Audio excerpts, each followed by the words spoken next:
श्री कृष्ण चैतन्य प्रभु नित्यानंद ओम चैत नमो गदाधर शिवशादि गौर। वासुदेवाय। ओम नमो भगवते वासुदेवाय।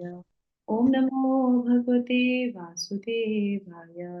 ओम अज्ञानतिमिरान्धस्य ज्ञानाञ्जनशलाकया चक्षुरुन्मिलितं येन तस्मै श्रीगुरवे नमः।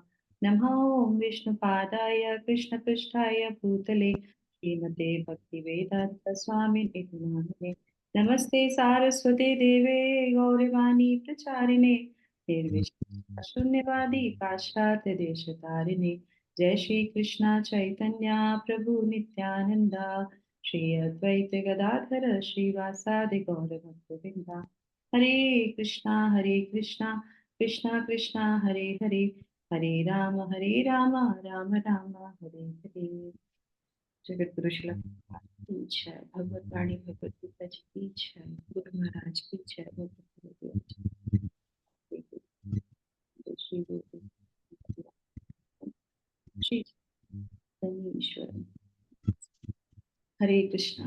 तो आप सभी का बहुत बहुत स्वागत।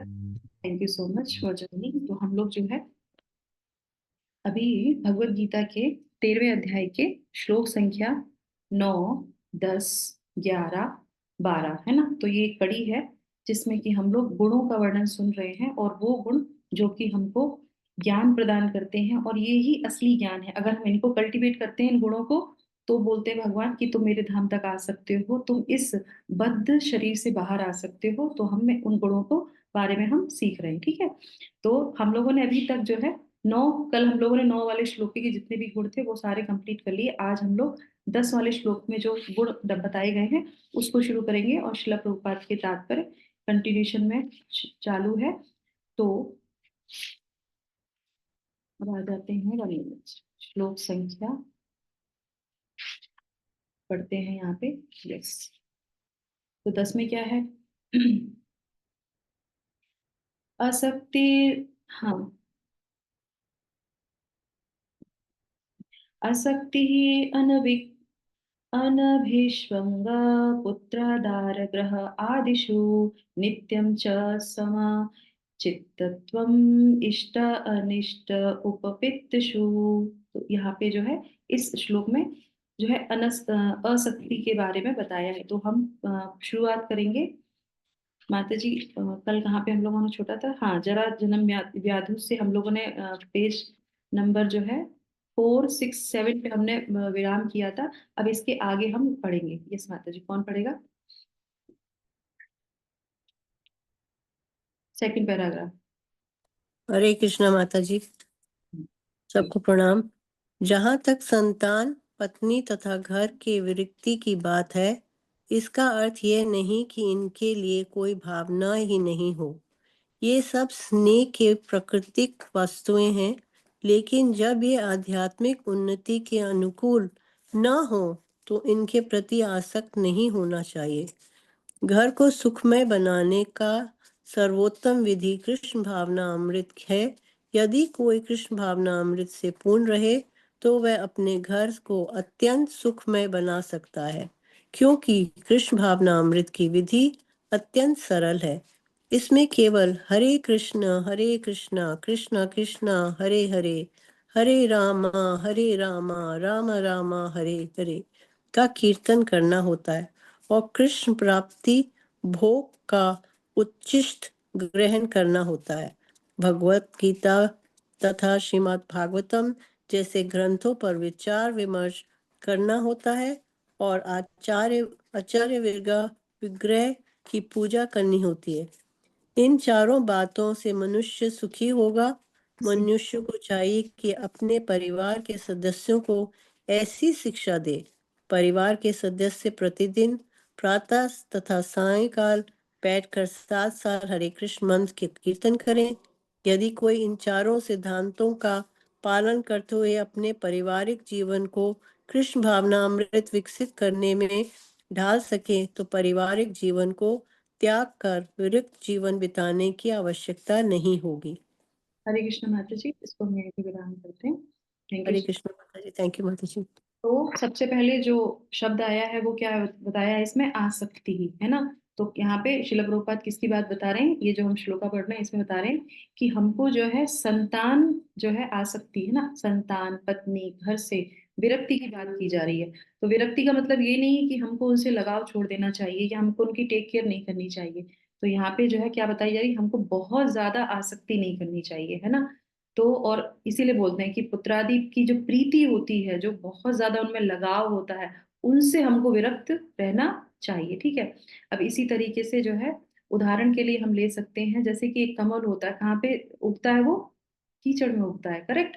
पर उससे वो आसक्त रहता है, वो आप देखेंगे कि वो जो कमल है वो कीचड़ को जरा सा भी अपने ऊपर आने नहीं देता, उसी में रहता है, उसी में बलता है, उसी में फूलता है, सब कुछ करता है, पर उसमें लिप्त नहीं होता। तो इसी तरीके से जिस भी अवस्था में हम हैं, जो भी हमारे साथ सराउंडिंग्स, हमारे जो भी रिश्ते हैं, जो भी नाते हैं जो बहुत गहरे हैं, उनके साथ रहना है, उनका ध्यान रखना है, अपने कर्मों को करना है, जो ड्यूटी दी है वो करना है, पर आसक्त नहीं होना है।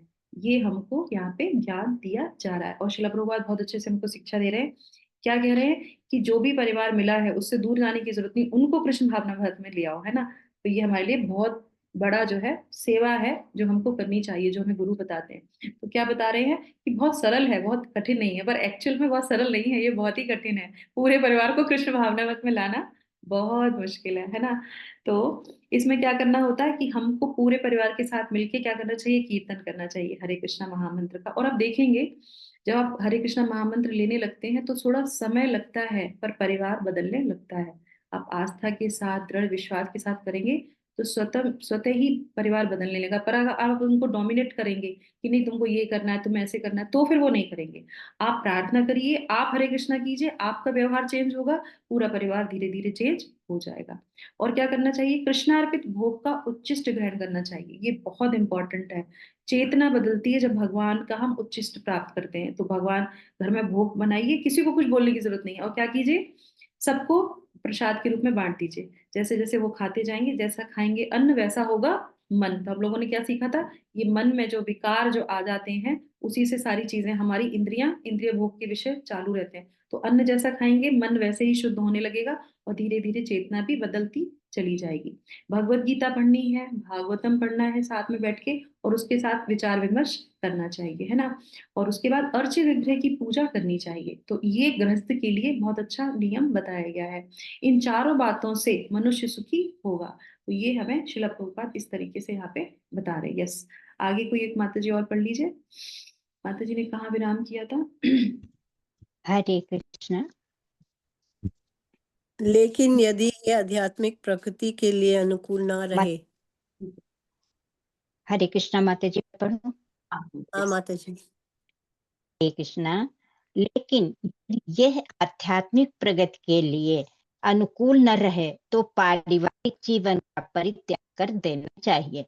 मनुष्य को चाहिए कि कृष्ण के साक्षात्कार करने या उनकी सेवा करने के लिए सर्वस्व न्योछावर कर, जिस प्रकार से अर्जुन ने किया था। अर्जुन अपने परिजनों को मारना नहीं चाह रहा था, किंतु जब वह समझ गया कि ये परिजन कृष्ण साक्षात्कार में बाधक हो रहे हैं, तो उसने कृष्ण के आदेश को स्वीकार किया, उनसे लड़ा और उसने उनको मार डाला। इन सब विषयों में मनुष्य को पारिवारिक जीवन के सुख दुख से विरक्त रहना चाहिए, क्योंकि इस संसार में कोई कभी भी न तो पूर्ण सुखी रह सकता है न दुखी। सुख दुख भौतिक जीवन को दूषित करने वाले हैं। मनुष्य को चाहिए। हरे कृष्णा। तो यहाँ पे हम इसको विराम करेंगे क्योंकि उससे दूसरा हमारा चालू हो जाएगा टॉपिक, है ना। तो इसमें पहले बोला उन्होंने कि परिवार को इकट्ठा करके हमको क्या करना चाहिए, हमको जो है हरे कृष्णा मंत्र सब कुछ करना चाहिए, प्रयास करना चाहिए सबको भक्ति में लेके आए। और अगर ऐसा कोई नहीं करता है, हमने बहुत वेट किया है ना, तो उसके बाद क्या करना चाहिए, हमको भी भक्ति छोड़ देनी चाहिए, और उन जो वो कर रहे हैं वो हमें करना चाहिए। ऐसा है क्या? नहीं।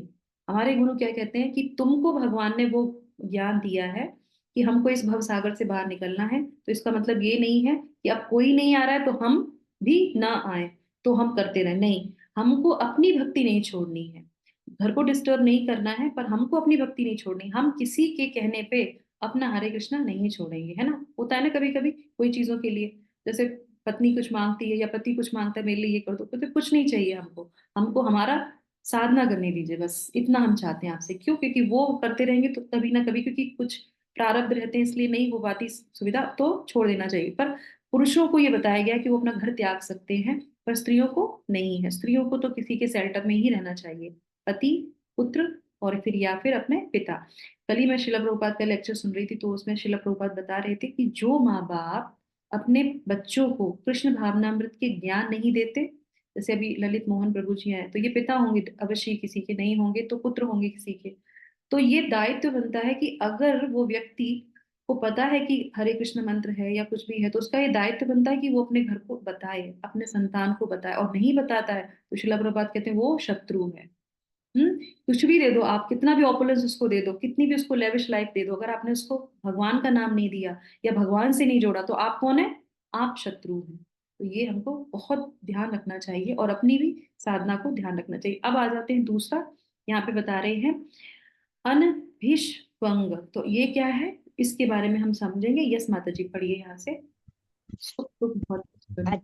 हरे कृष्ण। सुख दुख भौतिक जीवन को दूषित करने वाले हैं।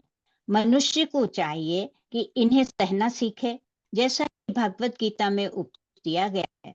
कोई कभी भी सुख दुख के आने जाने पर प्रतिबंध नहीं लगा सकता। अतः मनुष्य को चाहिए कि भौतिकवादी जीवन शैली से अपने को विलग करे और दोनों की दशाओं में समभाव बनाए रहे। हरे कृष्ण माता जी, बस ये यहीं तक है, उसके बाद फिर दूसरा टॉपिक शुरू हो जाएगा। तो यहाँ पे क्या बता रहे हैं, सुख दुख भौतिक जीवन को दूषित करने वाले हैं। मनुष्य को चाहिए कि इन्हें सहना सीखना चाहिए। इसको बोलते हैं अनभिष्वंग। मतलब अन मतलब होता है कि नहीं, और अभिशंग का मतलब होता है बहुत समय से जो स्नेह हो जाता है लोगों के साथ, बहुत ज्यादा स्नेह हो जाता है, उससे हमको क्या करना चाहिए, उससे हमको दूषित नहीं होना चाहिए। हमें उतना गहराई से किसी से प्रेम नहीं करना चाहिए कि उनके दुख में हम दुखी, उनके सुख में हम दुखी। एज अ जीवात्मा, एज ए मनुष्य, ये हम होता ही है, सबको दुख होगा, पर इसका मतलब ये नहीं कि उसमें बिल्कुल लिप्त हो जाए और अपनी चीजों को ही छोड़ दें। ऐसा देखा जाता है ना कभी कभी, जन्म होता है तो बहुत खुशी होती है, जब कोई मृत्यु होती है तो बहुत खुशी होती है, करेक्ट? सॉरी, मृत्यु होती तो बहुत दुख होता है। इन दोनों स्थितियों में क्या हमें अपना हरे कृष्णा मंत्र छोड़ देना चाहिए? बताइए, ऐसा होता है ना, कभी कभी किसी के घर में कुछ ऐसी आपदा आ जाती है, कहते क्या करें, हरे कृष्णा मंत्र ही नहीं ले पा रहे हैं, हम कुछ कर ही नहीं पा रहे हैं। नहीं, कुछ भी हो, आप रोटी के लिए टाइम निकालते हैं ना, खाने के लिए टाइम निकालते हैं ना, आपको भगवान के लिए टाइम निकाल के उस समय जो गया है उसके लिए प्रार्थना कीजिए, और जो आया है सुखी समय उसके लिए प्रार्थना कीजिए। ये सबसे बड़ा नियम है, इसलिए हमें कभी उसमें लिप्त नहीं रहना चाहिए। ये हमको समझाया जाता है। आप इसमें अगर आप उदाहरण लेने चाहेंगे, एक उदाहरण समझेंगे, तो भरत महाराज थे। अगर हम किसी भी चीज से ज्यादा आसक्ति रखेंगे तो क्या होगा, हम ही उसी चीज में लिप्त हो जाएंगे। तो इसीलिए ये चीज मना की गई है ना, नहीं तो क्या होगा, अंत काल में वही सारी चीजें स्मृति में आती रहेंगी। इसलिए भगवान को किसी भी परिस्थिति में हमको छोड़ना नहीं चाहिए। कोई भी जो है खुशी का माहौल हो, दुख का माहौल हो, कुछ भी हो, उससे हमें लिप्त नहीं होना चाहिए, है ना, अपनी चीजों को नहीं छोड़ना चाहिए, ठीक है। और उसके बाद आ जाते हैं समभाव, है ना। तो समचित्त, तो श्लोक में क्या आया शब्द, समचित्त। यस माता जी, यहाँ से पढ़िए सामान्यतया। कोई और माता जी पढ़ना चाहेंगी? हरे कृष्ण, पढ़िए हेमलता माता जी। हरे कृष्णा। सभी को सादर प्रणाम। सामान्यतः जब हमें कोई इच्छित वस्तु मिलती है तो हम बहुत प्रसन्न होते हैं, और जब हमें कोई अवांछनीय वस्तु मिलती है तो हम व्यथित होते हैं। लेकिन यदि हम वास्तव में आध्यात्मिक स्थिति में हैं तो हमें ये वस्तु हमें विचलित नहीं करेंगी। उस अवस्था तक पहुंचने के लिए हमें अटूट भक्ति का अभ्यास करना चाहिए। कृष्ण की भक्ति में बिना किसी विक्षेप के शामिल होना, भक्ति के 9 विधियों कीर्तन, श्रवण, पूजा, आदर आदि में स्वयं को लगाना है, जैसा कि 9वें अध्याय के अंतिम श्लोक में वर्णित है। उस विधि का पालन करना चाहिए। हरे कृष्ण। आगे बढ़ना। नहीं नहीं, अभी नहीं। इन दो इस पैराग्राफ में दो टॉपिक कवर कर लिए गए, है ना। तो पहला कौन सा था, इसमें है समचित्त। समचित्त में शिला प्रभुपाद बता रहे हैं कि हमें इच्छित वस्तु मिल जाती है तो हम अत्यंत प्रसन्न हो जाते हैं, अनिच्छित घटना घटती है तो हम दुखी हो जाते हैं। जैसे सेम पहले वाली चीज में हम आसक्त रहते हैं, इसमें तो इसमें क्या बता रहे हैं कि बहुत ज्यादा संभाव रहना चाहिए, बहुत ज्यादा खुश नहीं होना चाहिए, बहुत ज्यादा दुखी नहीं होना चाहिए। दुर्योधन इसका अगर हम उदाहरण लेते हैं तो दुर्योधन क्या था? दुर्योधन जब सबको जब उनको दंड देता था या उनको कोई परेशान करता था पांडवों को, तो बहुत खुश हो जाता था कि अरे बहुत बढ़िया हो गया, है ना। और जरा सा भी जैसे ही उसने देखा कि कुछ अपोजिट चीजें चल रही हैं, जैसे उसके गुरु जो है उसको लगा कि जब युद्ध हो रहा है और बिगुल बजा और दुर्योधन तो अपने गुरु को ही गुस्सा करने लगा। क्यों? उसको लगा, उसको एंजाइटी हो गई कि अरे ये जो है इसका पक्ष ले रहे हैं। और इस तरीके से दुर्योधन क्या था, संभाव नहीं रहता था, हमेशा वो रहता था। उसी जगह हम देखते हैं जो है जनक महाराज का उदाहरण। एक तो हो गया दुर्योधन जो अपोजिट साइड में, तो कभी भी जो है संभाव नहीं रहता था। दूसरा जनक महाराज का उदाहरण, जनक महाराज को जो है, अब आप सोचिए उनको कितना कुछ बोला गया, कुछ भी किया गया उनके साथ में, और उनके राज्य में आग लग गई, पर वो कथा में बैठे रहे, उनको कोई फर्क नहीं पड़ा। तो इस तरीके से शांत, संभाव, ज्यादा प्रसन्नता हो ज्यादा दुख हो, संभाव रहना चाहिए, अपनी चीजों को उसमें ज्यादा लिप्त नहीं करना चाहिए। इस तरीके से तो मन भगवान में होना चाहिए, परिस्थितियों में नहीं होना चाहिए। कोई भी परिस्थिति हो, है ना। अभी हम लोग सोचते हैं, जैसे कई बार ऐसा भी होता है ना, बहुत परेशानी आती, कुछ भी आती है, फिर भी उतनी मतलब हम लोग को उतना उद्वेग नहीं होता। क्यों? क्योंकि जो भी कर रहे हैं भगवान कर रहे हैं, ये तो नॉलेज आ गई ना कि जो भी करते हैं भगवान करते हैं, तो जो भी करेंगे अच्छा ही करेंगे। अब हम ज्यादा परेशान होके करें भी क्या, ज्यादा चिंता करके करेंगे भी क्या, जो होना हो तो भगवान ही करेंगे। ऐसा होता है, धीरे धीरे होने लगता है ऑटोमेटिकली। आप देखेंगे, आप हरे कृष्णा मंत्र लेंगे, आप बहुत टाइम हो जाएगा, आप ज्यादा विचलित नहीं होंगे। और जो विचलित हो जाता है तो समझ लीजिए अभी जो है उठा नहीं है, वो अपने आध्यात्मिक जीवन में उठ नहीं पा रहा है, वो उन्हीं चीजों में लिप्त है। तो इस चीजों से हमें ऊपर उठना है, संभाव की स्थिति में आना है, कोई भी परिस्थिति को शांत रह के उसको सहन करना है। तो ये हमें यहाँ पे भगवान बता रहे हैं। उसके बाद आ जाते हैं, माता जी ने पढ़ा था जैसे यहाँ पे श्रील प्रभुपाद बता रहे, इस स्थिति तक पहुंचने के लिए, अब इस स्थिति तक पहुंचने के लिए क्या, अटूट भक्ति। तो श्लोक में क्या आया है? श्लोक में आया है अभिचारिणी भक्ति। तो उसको क्या बोलते थे? अनन्य भक्ति भी इसको बोल सकते हैं ना, अटूट भक्ति बोल सकते हैं, अविचलित भक्ति इसको बोल सकते हैं। तो ये जब करेंगे आप, ये जब आप गुण डेवलप करेंगे, तब ये सारे गुण आपके अंदर आ जाएंगे। तो क्या करना चाहिए? अविचारिणी भक्ति का हमको प्रैक्टिस करनी चाहिए, अटूट भक्ति अभ्यास करना चाहिए। विपत हुए बिना कृष्ण भक्ति का अर्थ है भक्ति की नव भक्ति विधियों को पालन करना। तो कौन कौन सा जो हम लोगों ने पढ़ा था? कीर्तन श्रवण करना, कीर्तन करना और पूजन करना, जो भी हम लोग के पूरे 9 जो लिम्स हैं उनके बारे में हमको यहाँ पे श्रील प्रभुपाद बता रहे हैं। तो ये है क्या है? अविचलित भक्ति का, अनन्य भक्ति करना। ऐसा नहीं है कि मान लीजिए हमारा बच्चा एग्जाम में जा रहा है और हम पूरे दिन बैठ के जपा कर रहे हैं, अरे आज तुम्हारे बच्चे का एग्जाम है, पूरे दिन जपा करेंगे, ये भक्ति नहीं कहलाती है। हरे नाम कृष्ण जब लेते हैं तो अनन्य भक्ति, भगवान की प्रसन्नता के लिए, गुरु की प्रसन्नता के लिए हमने जो है क्या किया? हरे कृष्णा मान के भौतिक चीजों को प्राप्त करने के लिए हरे कृष्णा का मंत्र या भगवान के पास नहीं जाना चाहिए। वो बोल रहे हैं अनन्य भक्ति, और कोई हेतु नहीं होना चाहिए, उसको बोल रहे हैं यहाँ पे अव्यभिचारिणी भक्ति जो है करना चाहिए। ठीक है। और इसी के लिए श्रील प्रभुपाद ने क्या बताया कि इसका जो है श्लोक का वर्णन हुआ है किसमें? 9वें अध्याय के अंतिम श्लोक में। कौन सा है? मन मना भव मत भक्तो मध्याजीनो नमस्कुरु। तो वो कहते हैं मेरे में अपना मन लगाओ, मुझे नमस्कार करो, मुझे प्रणाम करो, मेरी अनन्य भक्ति करो। तो इस तरीके से अनन्य भक्ति यहाँ पे बताई जा रही है। यस, अब हम आगे बढ़ेंगे। अब इसमें बताएंगे कि एकांत प्रियता। यस। हरे कृष्ण माता जी। हाँ यस। स्वाभाविक है कि आध्यात्मिक जीवन शैली का अभ्यस्त हो जाने पर मनुष्य भौतिकवादी लोगों से मिलना नहीं चाहेगा, इससे उसे हानि पहुंच सकती है। मनुष्य को चाहिए कि वह यह परीक्षा करके देख ले कि वह अवांछित संगति के बिना एकांतवास में करने में कहाँ तक सक्षम है। यह स्वाभाविक ही है कि भक्त में व्यर्थ के खेलकूद या सिनेमा जाना या किसी सामाजिक उत्सव में सम्मिलित होने के लिए कोई रुचि नहीं होती, क्योंकि वह यह जानता है कि यह समय को व्यर्थ गंवाना है। कुछ शोध छात्र तथा दार्शनिक ऐसे हैं जो काम वासना पूर्ण जीवन का अन्य विषय का अध्ययन करते हैं, लेकिन भगवत गीता के अनुसार ऐसा शोध कार्य दार्शनिक चिंतन निर्थक है। यह एक प्रकार से व्यर्थ होता है। भगवत गीता के अनुसार मनुष्य को चाहिए कि अपने दार्शनिक विवेक से वह आत्मा की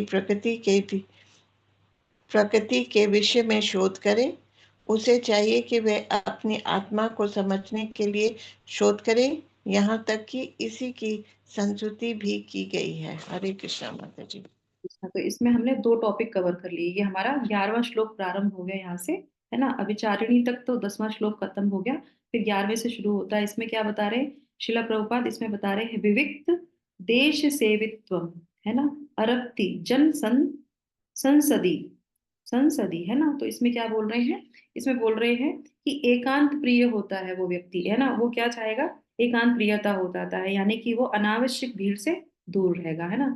तो आप देखें, ये तो बिल्कुल प्रैक्टिकल चीजें हैं। जैसे हम भक्ति में आते हैं, उसके बाद फिर क्या, ऑटोमेटिकली जहाँ पे बहुत ज्यादा भीड़ भाड़ होगी, शादी ब्याह होगा, जहाँ पे भक्त नहीं होंगे, तो वहां पे क्या सोचेंगे, अरे कहाँ जाना है, क्यों जाना है हमें। पता नहीं, मेरे साथ तो यही होता है, अभी कितनी सारी शादियां, हम सोचते कैसे अवॉइड करें उसको। पर उसका मतलब ये नहीं है कि हम उनसे मिलना नहीं चाहते हैं, पर ये है कि हाँ, समाज में रहते हैं तो वो कार्य भी करने पड़ते हैं। पर क्यों, क्योंकि वहां पे वही सारी चीजें बात होंगी, मटेरियल चीजें बात होंगी, तो इसलिए फिर उसको लगता है कि हमारा जो है वहां पे साधना नहीं हो पाएगी। हम, बहुत सारी चीजें होती है जो नियम पूरे नहीं हो पाते, इसलिए उसका मन नहीं लगता, है ना। तो इस तरह से यहाँ पे बोल रहे हैं। तो इसमें दो चीजें आ जाती हैं। एक तो वो क्या होता है कि वो शांति की जगह पे जाना चाहता है जहाँ पे वो भगवत चिंतन कर सके, है ना। तो हमारे देखेंगे आप, जो भक्त लोग हैं वो कहाँ गए, भगवान की जो है तपस्या करने के लिए जंगल में गए, वहां पे गए, तो उनको वैसी चीजें बहुत अच्छी लगती है। और हम अपने आप को चेक भी कर सकते हैं। शिला प्रभुपाद क्या कह रहे हैं, हमको अपने आप को देखना चाहिए कि हम जब शांत हों, अकेले हों, ऐसी जगह जाएं तो हमें अच्छा लग रहा है कि नहीं लग रहा है। हम जब गॉसिप होती तो हम उस पर गॉसिप कर लेते हैं और उसके बाद फिर भक्ति करने लगते हैं, नहीं, फिर नहीं है हमारा। अगर वहां मन नहीं लग रहा है तो समझ लीजिए, हिज होलीनेस राधानाथ महाराज क्या बोलते हैं कि अगर तुम्हें अपने आप को चिंता करनी है, अगर अपने आप को चेक करना है, तो तुम देखो कि जब कहीं प्रजल्पा हो रहा है तो तुमको वहां पे रहना जो है अच्छा नहीं लग रहा है, या दुख में प्रतीत हो रहा है। एक होता है कि ठीक है, मुझे अच्छा नहीं लग रहा है, यहाँ से जाएंगे। एक होता है कि पेनफुल सिचुएशन है, इससे मुझे बाहर निकलना ही निकलना है, मैं यहाँ पे एक सेकंड नहीं रह सकती। तो इस तरीके से फिर आप समझ लीजिए कि हम आध्यात्म में ऊपर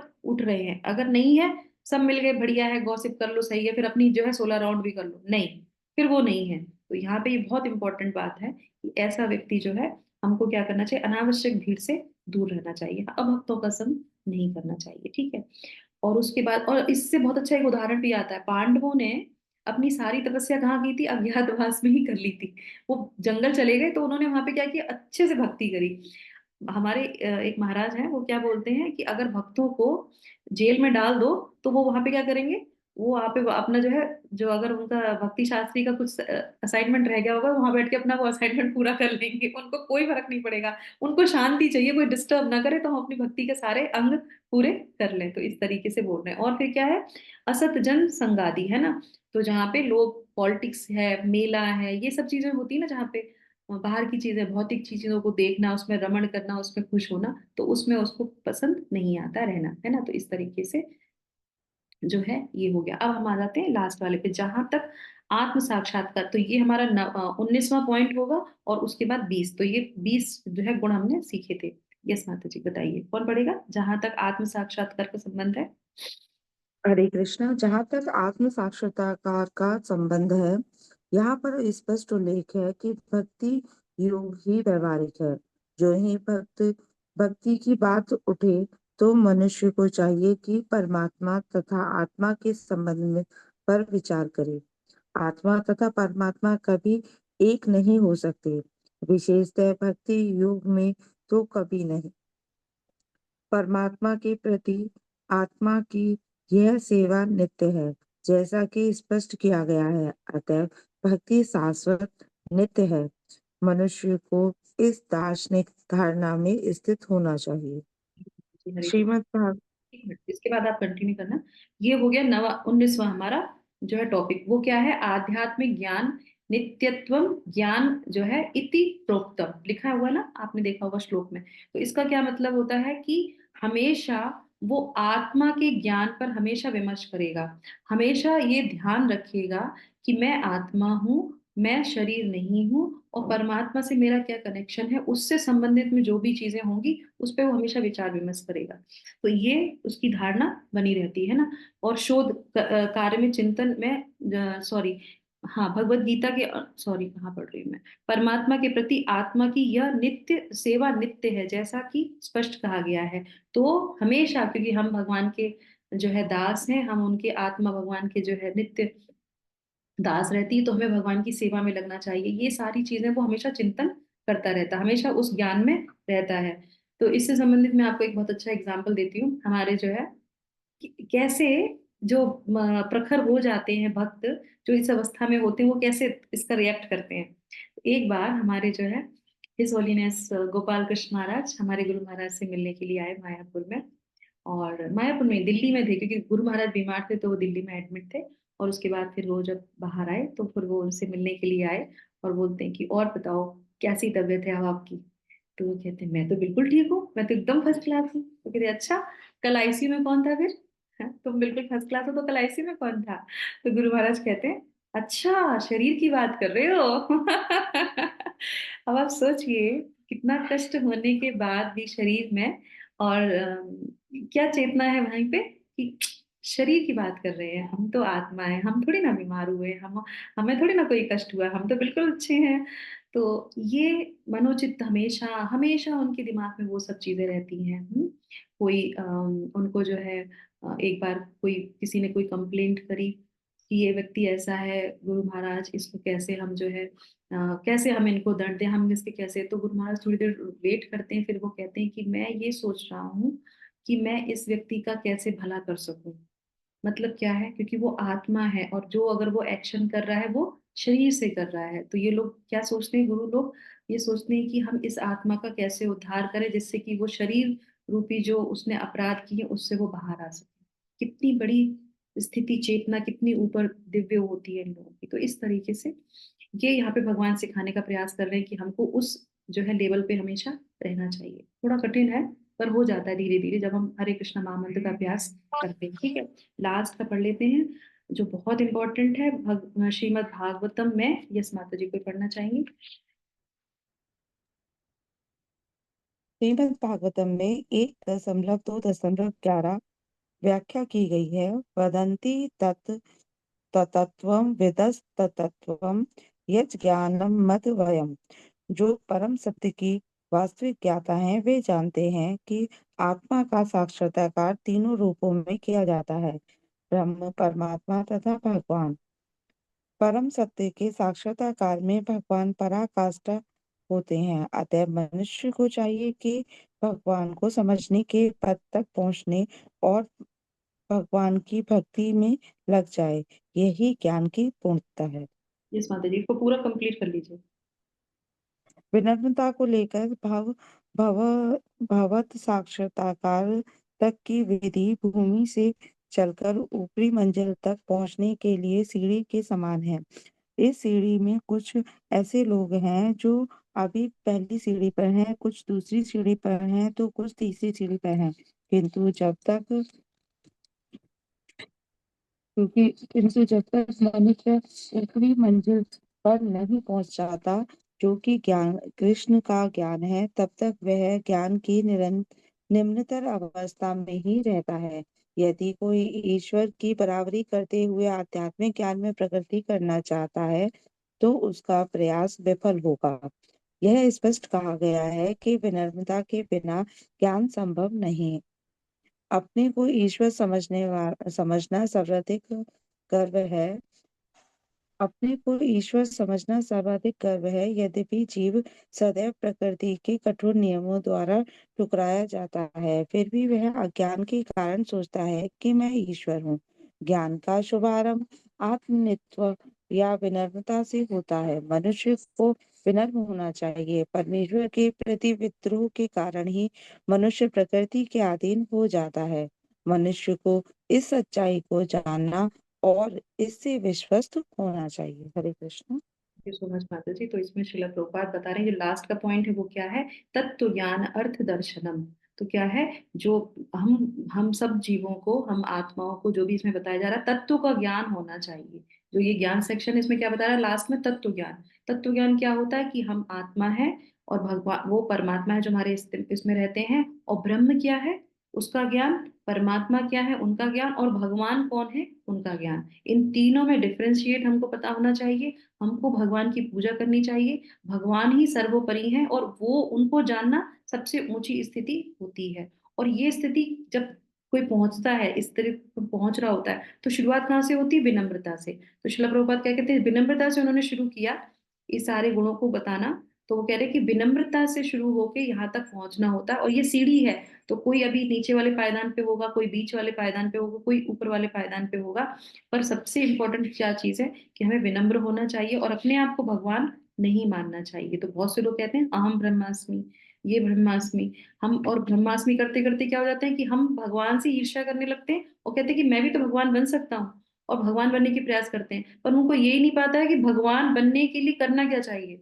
भगवान बनने के लिए क्या करना चाहिए आपको बताइए? भगवान खुद बता देते हैं इसका फॉर्मूला। भगवान कहते हैं अरे तुम तो मूर्ख हो। भगवान से भी एक व्यक्ति शिला प्रभुपाद से बोलता है कि क्यों भगवान की पूजा करने के हम भगवान नहीं बन सकते हैं? शिला प्रभुपाद कहते हैं कि तुम भगवान क्या, मैं तुमको भगवान से भी बड़ा बना सकता हूँ। तो कहते हैं वो कैसे बना सकते हैं? वो कहते हैं कि भगवान के सेवक बन जाओ, भगवान के दास बन जाओ। क्यों? क्योंकि भगवान अपने दासों के दास रहते हैं, वो हमेशा अपने भक्तों से बंधे रहते हैं। तो ये कितना सुंदर फॉर्मूला है, पर इसको नहीं समझते हैं। वो सोचते हैं मैं भगवान बन जाऊं, और उसके बाद क्या होता है? अधम जो है, अधोगति उनकी हो जाती है, और फिर वो इस संसार में गिर जाते हैं। पर भक्त तो जानते हैं कि फॉर्मूला क्या है। भगवान के दास बन जाओ। यशोदा माँ ने कैसे मान लिया भगवान को? क्योंकि वो उनकी भक्त थी। तो ये नियम हमारे शास्त्रों में बताया जाता है कि हमें भगवान का दास रहना है, भक्ति करनी है। भक्ति करने से भगवान स्वतः ही बंध जाएंगे, है ना।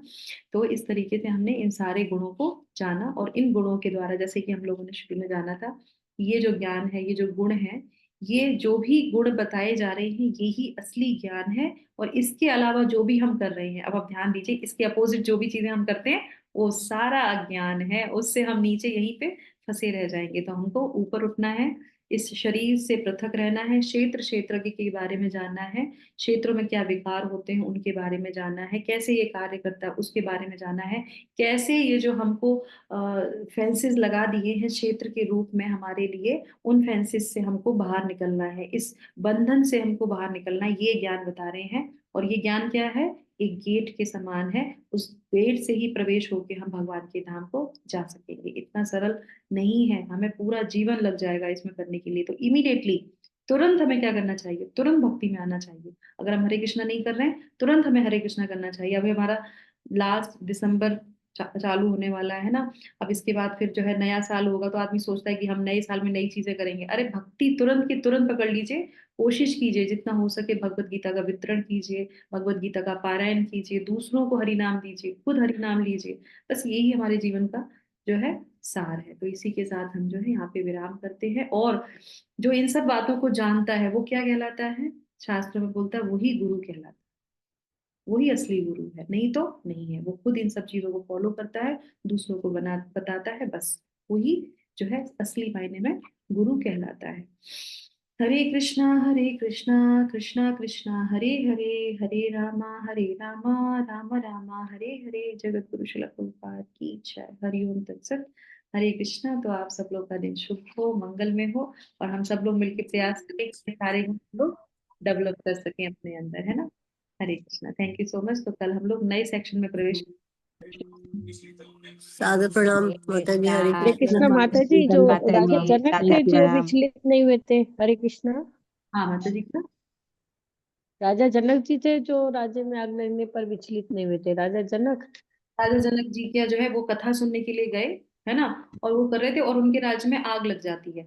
और उनको आके बताया जाता है कि वो, जब वो आके कथा सुनते हैं तो कई जो वहां पे ब्राह्मण और वो लोग होते हैं वो उन पे कमेंट कर रहे होते हैं कि ये यहाँ पे क्या साधु, जैसे यहाँ पे बैठ के कथा सुन रहे हैं, इतने बड़े राजा हैं, इतना सब कुछ एम्पायर इनका है, ये क्या भक्ति कर पाएंगे? क्योंकि इतना सब कुछ है ना, वो नहीं कर सकते, उनका दिमाग तो इधर उधर लगेगा। और उसी समय आग लग जाती है, और उनको जब बताया जाता है कि आपके राज्य में आग लग गई, आग लग गई है, उनको कोई फर्क नहीं पड़ता। वो वहीं बैठ के अपनी कथा को सुनते रहते हैं। तब पता चलता है कि इनको उस जो भौतिक चीजें जो उनके पास थी, जो राज्य था और उससे जो सब चीजें थी, उनको उसमें कोई आसक्ति नहीं थी। बोले बहुत सारे लोग हैं वो अपने आप सब चीजों को संभाल लेंगे, मुझे भगवान की चीज में है, तो वो उसमें वहां पे बैठे रहते हैं। तो इस तरह से पता चलता है कि उस समय वो परिस्थिति में नहीं थे, वो भगवान में थे। तो जब हम भगवान में होते तो परिस्थिति से विचलित नहीं होते।